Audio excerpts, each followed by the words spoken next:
Pearson Ravit's story begins with Dr. Stephanie Pearson, a passionate OBGYN at the height of her career.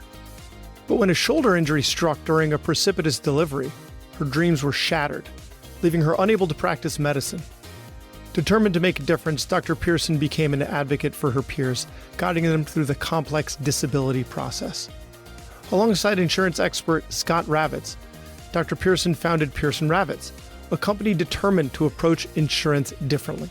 Together, they set their mission to educate and empower physicians to protect their most valuable asset, their income, and the most important people in their life, their family. Today, Pearson Ravitz serves the medical community in all 50 states. At Pearson Ravitz, they understand the unique concerns of physicians. Physician-founded and physician-focused, Pearson Ravitz builds human connections before they create quotes. Life can change in an instant. It's hard to imagine that a sudden illness or injury could leave you and your family in a devastating financial situation. But with little planning and guidance, you can prepare for every possibility. Visit PearsonRavitz.com to schedule your consultation with a Pearson Ravitz advisor.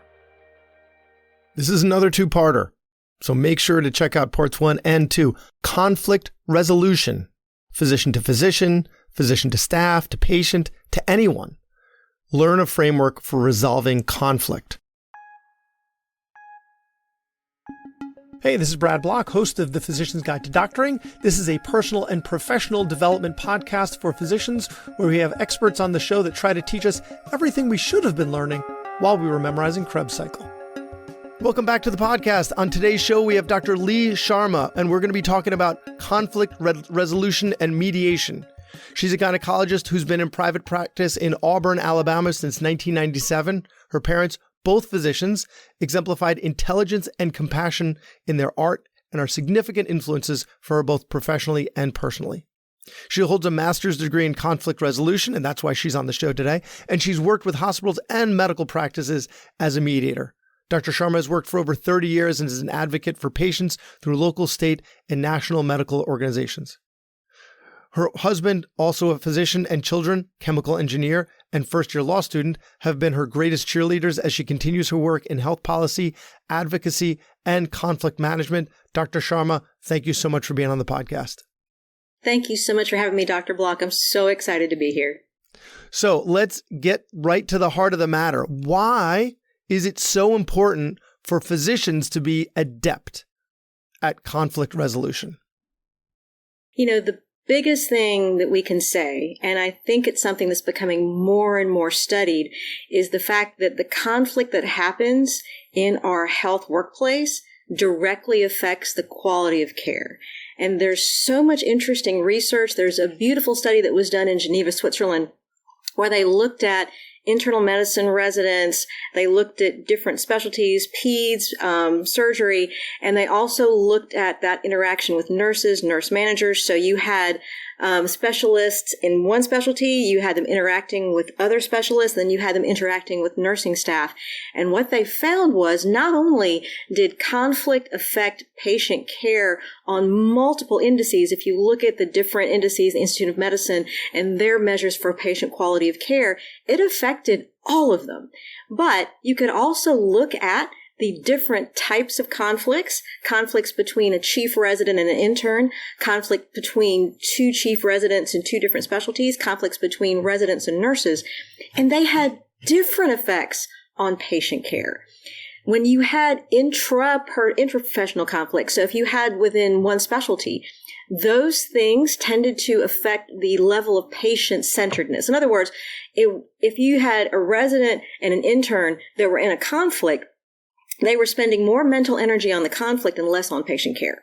And they were actually able to look at these indices and say, yes, this had a direct impact. If they looked at interprofessional things, where they were looking at, say, a resident and a nurse, or two residents in two different specialties, it actually affected the timeliness of the care. It affected how long it took for the patient to get certain things done, and then that had an impact on quality.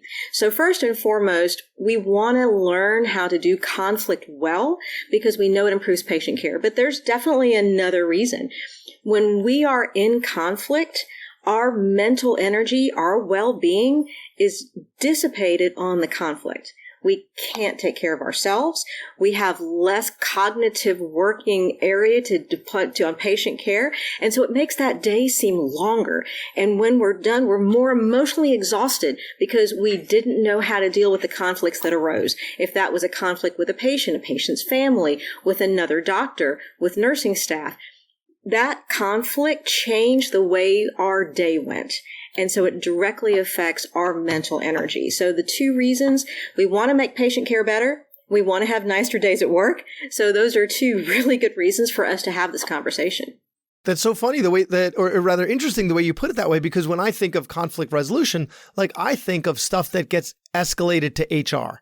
And what you're talking about includes that, but also includes a whole lot more conflict that never makes it there, that just kind of brews and then dissipates and then brews and then dissipates. Like the type of stuff that happens in a relationship that might happen with your significant other, where they're like, leave all their clothes on the floor or don't do the dishes, or like you were expecting like something to happen and it didn't happen. And these like little things that they can accumulate over time. But each of those is a conflict, or at least potential for conflict. And so it sounds like if you're adept at this at the workplace, it would also translate to other areas of your life as well. Absolutely. And it's so interesting that, we talk about doing conflict well. Well, where do we learn how to do that? Well, some of this we had modeled for us, but if we grew up or if we were in situations where we were what's called conflict avoidant, where we just didn't want to deal with it, put our head in the sand and let's just pretend that we don't want to deal with it. We never got the skills to directly engage with people in that way. So if you look at, and it's really simple, but it is a reasonable way to think about it when you think about sort of, because you mentioned like big conflicts, like things that go to HR. We can have a discussion, and that's kind of where we'd like to stay, having a discussion with somebody, actually understanding their interests and therefore being able to really talk with them about whatever issue we're having a problem with. We can then go to mediation. We can go to negotiation, so this is a little more directed. But then on the other end of the spectrum, we have arbitration and litigation. So obviously, we want to stay on this side of this idea of the conflict. We'd like to stay with discussion, mediation, negotiation, because those are things that we actually have active partition weight. Once you get to arbitration and litigation, you are not in control of this process anymore. And none of us like the L word. None of us. So we want to stay on this side. What's the difference between mediation and arbitration? So arbitration, generally what you have is you have somebody who is designated to actually make a decision between the conflicting parties. So an arbiter generally has the power to make a decision about this person's right, this person's not, this is what you need to do. So that's why it's that step before we get to litigation. When we're talking about negotiating and mediation, a mediator is somebody who does really three things. They set the boundaries for the people in conflict. So it's a third party that's saying, this is what we're going to do, these are the steps we're going to take, and these are the boundaries that we're going to draw. We're only discussing this. It's very interesting, and you mentioned this in terms of relationships. When people get in conflict, they're not, most of the time, going to stick with the one thing they're fighting about. If you and I, there's an apple sitting between us, and we both want this apple, right? And you've had a long day in surgery, you haven't eaten today, and you say, you know what, Lee, that apple's mine. I need this apple. I've really worked hard today. And then I say to you, you know what, Brad, but, I had to be in clinic all day today. I saw 30 patients in clinic, and then I had to go back and round, and I haven't even really had lunch today. So I get where you're coming from, but I really think I should have this apple. Well, right now we're arguing about the apple. But then you say, but my specialty is harder. I'm doing harder surgeries than you. My patients are more demanding. I deserve that apple. Well, guess what we just did? We just escalated. We just went into talking. We're not talking about the apple anymore. We're talking about which one of our identities and our workplace positions is deserving of that respect. And it's so quick when we are talking about call schedules. We're talking about having clinic resources. We're talking about having OR time. Those conflicts, while initially maybe starting in that box, we start to bring in all this other stuff. And we all do it. So a big part of the person who's sitting there and guiding that conversation is saying, this is what we're talking about today, guys. We're setting that boundary.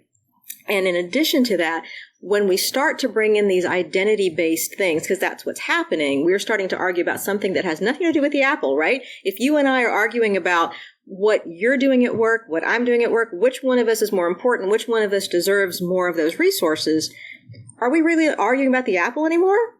No. We are arguing about something far more fundamental to us, and we're going to defend it. So another thing that mediator or that person who's helping this discussion is going to do is helping to reframe that. If you're coming in there and you have this, because I want this OR time, I want the 7:30 start time. Why can't I have the 7:30 start time? I deserve the 7:30 start time. I've been here 15 years. I deserve that. I bring in so much money to the hospital. You give me that 7:30 start time. Have we heard this discussion before? Of course we have. And the thing of it is, if you let people live in that space, that's called positional bargaining, by the way. If you let them live in the space where they're fighting about this position, in other words, I deserve this and you deserve this, and we're both going to fight about it, you will never get this conflict resolved. Because there's always going to be a winner and a loser. Always. If you pull it back from that, if you pull it back into the space of, we're not arguing about positions, but we're arguing about interest, because if I ask you, Brad, why do you want the 7:30 start time? And then you say to me, this is the one day that I can take my kids to school. And I really want to take my kids to school. And so this day, if you give me the 7:30 start time, then I can get my kids to school and be here at 7:30. This day makes me have a better relationship with my kids. And then if I say, oh, wow, well, that interest is important. So maybe because this is one day that the reason I like the 7:30 start time is because this is the one day a week that I can get to this cycling class, and this cycling class is really good for my mentality. Is there a creative solution that you and I can come up with?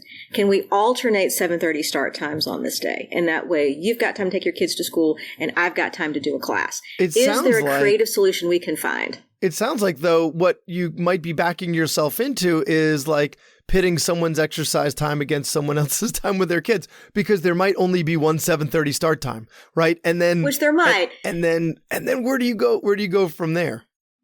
So what you need to do, and there's actually this really interesting process. It's called the walk in the woods, and it actually is based on a negotiation between Russia and the United States about an arms talk in Geneva. And there's actually a play about it called The Walk in the Woods. So The Walk in the Woods is famous because Russia and the U.S. were sitting at this table negotiating nuclear weapons, and it was at an impasse. There was nothing happening. It was horrible. It was going to fail. Everybody was going to go home. Well, before they went home, it was a beautiful day. One of the lead Russian negotiators and one of the lead American negotiators happened to go for a walk outside. And they happened to be out there together. And as they were walking, they started talking about their interests. They started talking about their families. They started talking about the optimism they had for their respective nations. And then as they started talking, all of these solutions started coming out. And so when they came back, they realized several things. Number one, they were arguing from a place of self-interest. Number two, as they started talking, they realized they had interest in common. They wanted their countries to be safe. They wanted their children to grow up. And as they started talking about the fact that they had these shared interests, these shared priorities, they said, well, if we've got shared priorities, are there some things that we haven't thought of we can do, some overarching themes that we can share? And it's like, yes, we can actually think about having these limits. We can think about having these agreements so that we are trying to maintain some type of identity and superiority, but we understand that we do not want to escalate to the point that we are inevitably at nuclear war.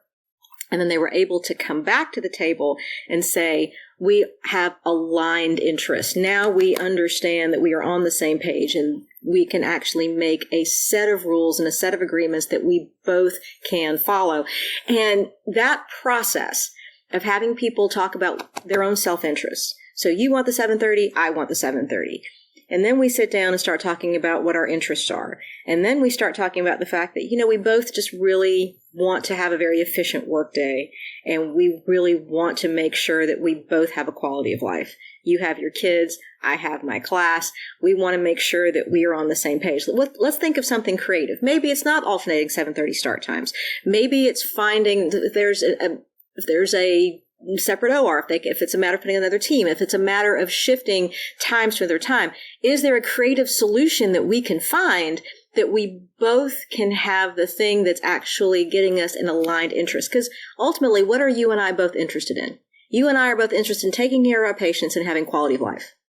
That's what we want. So if we can find being respected. And I feel like yes. If you dismiss, like you might not give them what they think they want, but you might end up giving them in the end something that may even work even better for them. But if you don't deliver it in that way, they're not going to realize that's what it is. If you just shut them down and be like, no, you're not getting your 7:30 start time. You're getting like Wednesdays at 8:30 instead of Tuesdays at 7:30. They're going to be like, whoa, whoa, whoa. Even though it might actually work out better for them, they're going to be reluctant to do that because they're being told what to do. And I feel like there's an element of psychological reactance there where nobody likes being told what to do, even if it's in their self-interest.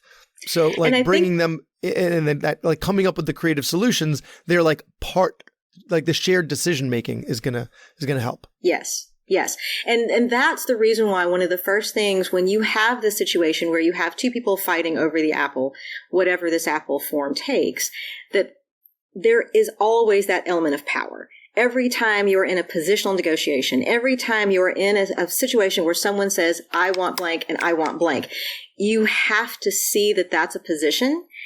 And there are times to engage in positional bargaining. I don't want to say positional bargaining is evil. Sometimes if you are negotiating insurance contracts, sometimes if you're negotiating financial things with large entities, sometimes you're going to positionally bargain. And that's a very different set of rules. But what we're talking about in terms of negotiating day to day with healthcare, with our colleagues, with other people we work with, positional bargaining tends to bite you in the butt. Because if you start doing a me doctor, you not thing, or me more important doctor, you less important doctor thing, there are two things that happen from that. The first one you absolutely said is that this idea of being in a power play, that I am establishing, I'm beating my chest and I'm going to tell you that this is what I must have. Number one, if you are that person, that will backfire on you. 100%. Because if you sit there, because what are you going to do? If somebody says, oh, you can't have that. Are you going to quit?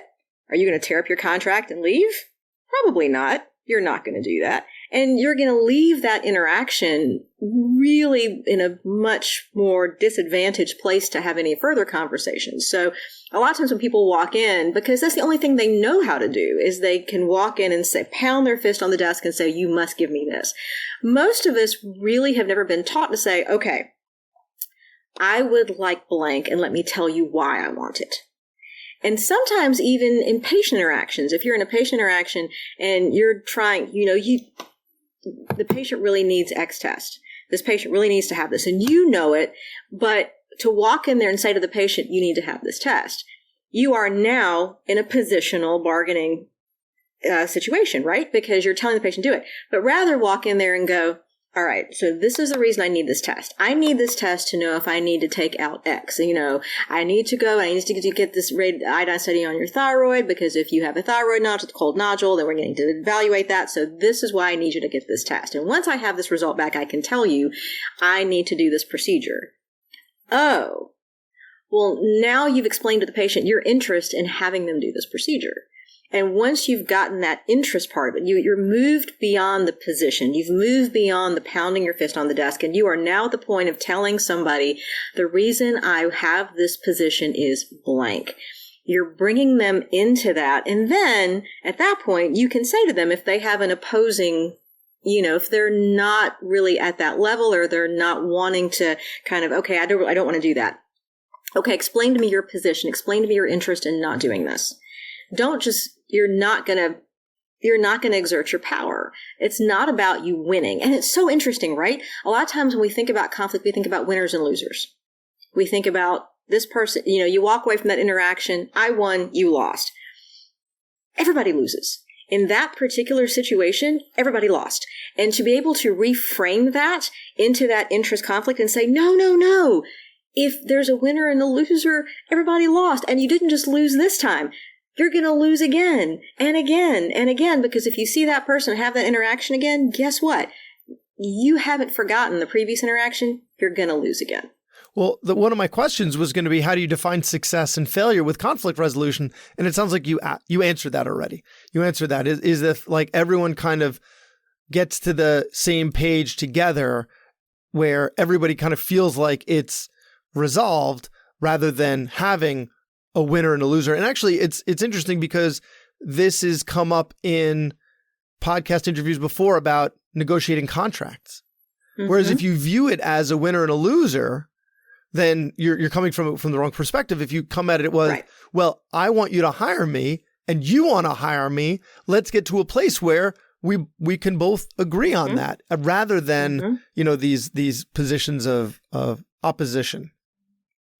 So this is so fascinating, and I love this. I definitely look at success and failure in a resolution or a conflict situation. I definitely want to see positive outcomes, but actually the thing that I look for in terms of success or failure of the interaction or the negotiation, did the people, persons, groups involved come away with a better set of skills to manage conflict the next time? Ah, interesting. If we've done that to me is the absolute marker of success, because I never teach a person want to fish. That's what you're doing. Yes. I never want people to leave. First of all, I never want them to leave a mediation feeling like they weren't heard. That's number one. When you walk in, it's like, you are here today because you have an interest and you have something that you care about enough to be sitting in this room right now to be in this mediation. And that speaks volumes. If you can actually have people who are willing to interact and spend time working on the conflict, you're already halfway. And then in addition to that, if you start reframing this conflict from the position to the interest, I am interested in why you feel this way. And once you do that, it's fascinating how often you find other options. You find other things than the people thought they were fighting about. And this is when you start to get more creative in terms of looking at what people are really here for. This is the reason why they're here. And once you get to that, sometimes it's almost like those options present themselves and the people solve the conflict themselves. And you can always kind of tell when people do that, because then they start talking amongst themselves. They're not talking to you anymore. And it's like, this is awesome. Once they're talking to each other and they're not talking to the mediator, you have pretty much taken care of it. And a lot of it is teaching people to fight fair, to actually say, okay, if someone starts to bring in, well, you did this 2 weeks ago. No, that is not what we are talking about right now. We are talking about this. We are talking about what happened in this case today, where you asked this person to go get this piece of equipment and this person said no. This is what we're talking about today. We are talking about what went into this interaction and how we can help this interaction not happen again. And if they start bringing in other things, it's like, that's conflict for another day. We're not talking about that right now. But you will often find in the course of doing these things that people have other interests or other interactions that they are bringing into it. One of the things that you also mentioned, talk about the contract negotiation, we make assumptions about other people's motivations when we get into conflict. And Brene Brown, and she's written a lot of, okay, love her. Brene Brown has a podcast called Unlocking Us, which is absolutely one of my favorites. But she did one, I think it was one of her last ones, where she was talking about where she had met another speaker and she was sharing a hotel room with the speaker, and the speaker was like eating the cinnamon roll and getting icing all over this nice hotel room, and Brene was about to lose her mind because she could not believe this person was doing this. And she was talking to her sister about it, and her sister said, "Do you really believe this person was doing the best they could do?" And Brene had to stop and think about it. It's like, I want to say I don't think she was, but honestly, I think yes, she was. A lot of times it sounds when people... That's a dig. It sounds like that was a dig right there. No, this person was she's a hot mess with the cinnamon roll. Yeah, because she was eating cinnamon rolls and putting icing everywhere. But so often, even like day to day when I see conflicts happening, or if it's something that maybe I'm a part of, then I will ask that question. How often do surgeons get into it with anesthesia? All the time. And so a lot of times, and of course, OB is famous in terms of having conflict with anesthesia. And so often when you see this starting to escalate, a lot of times what I will say, if it's me witnessing it and I happen to be there, or if I'm part of it, what I say to myself is, do I believe this person is doing the best they can do? I don't know what kind of day this person's had. I don't know what bad stuff has happened to them. I don't know what their home life is like. Is this person doing the best they can do? And once I say that to myself, it's like backpedal. All right, this person is absolutely doing the best they can do, and I need to go and talk to this person and find out what this person's interest is in delaying my C-section by an hour.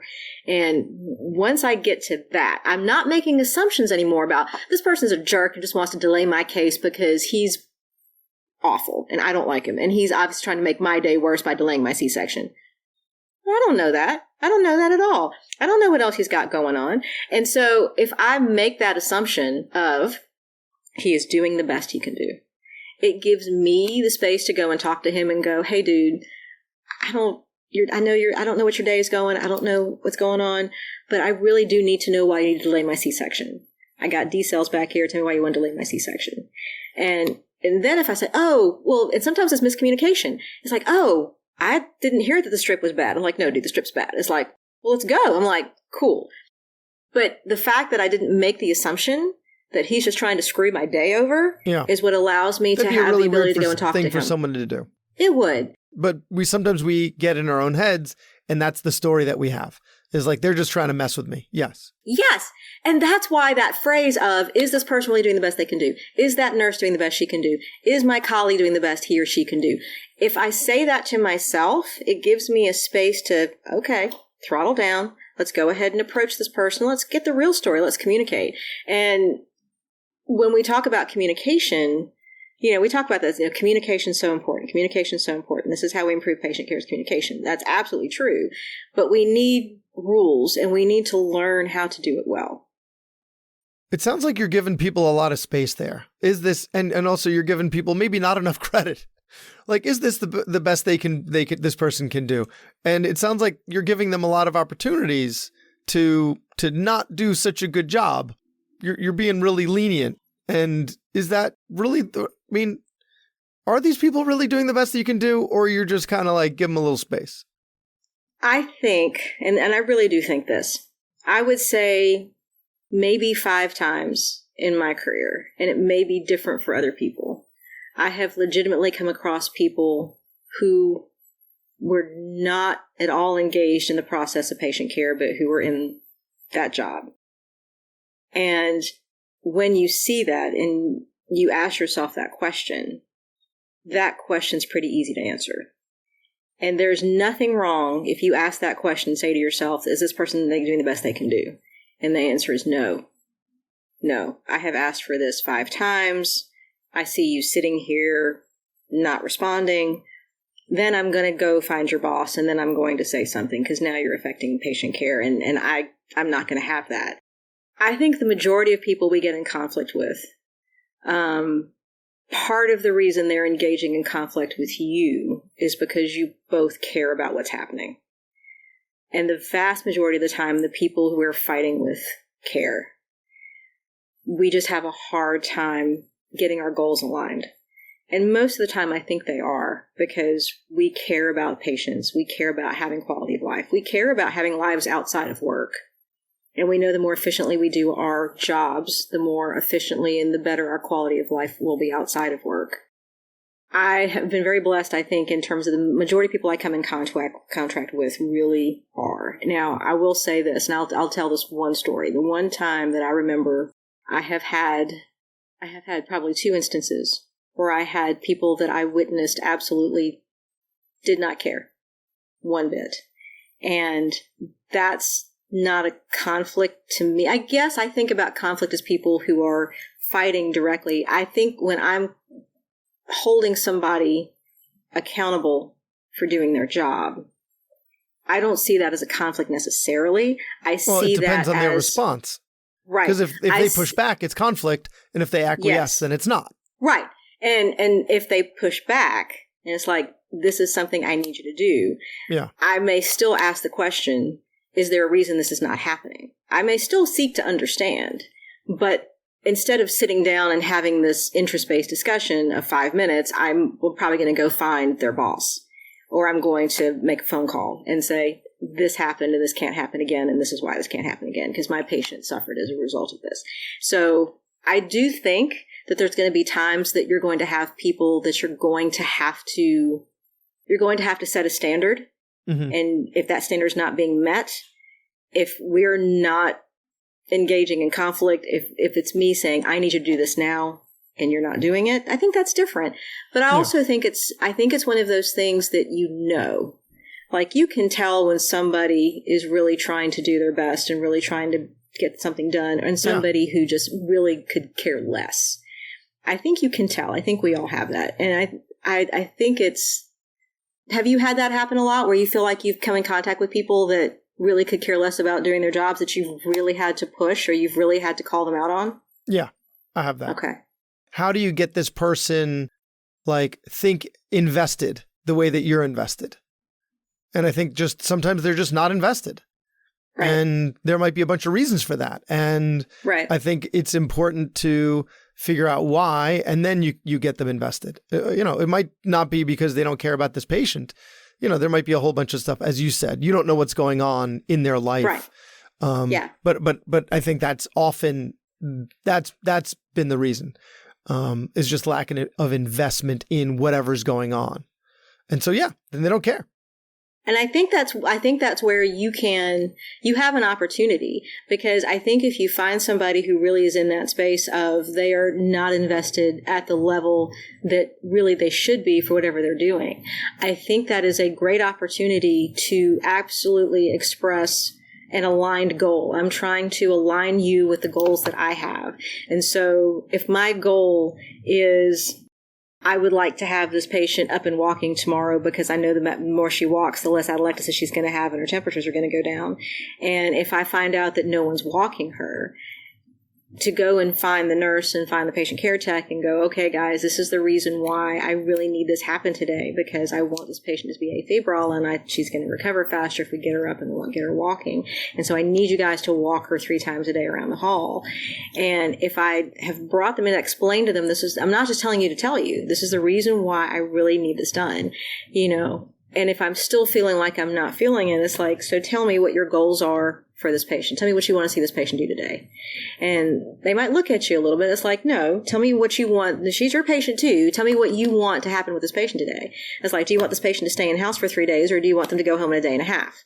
I mean, this is where we're aligning goals. It's funny. You mentioned that, and that sounds to me like motivational interviewing, which is interesting because I just did another interview about a completely different topic. And also what we talked about ended up circling back to the techniques of motivational interviewing. So it's just, talking to this person and then reflecting back to them what their own values are and what's important to them in order to get them to do. And then that reflection is one of the tenets of motivational interviewing.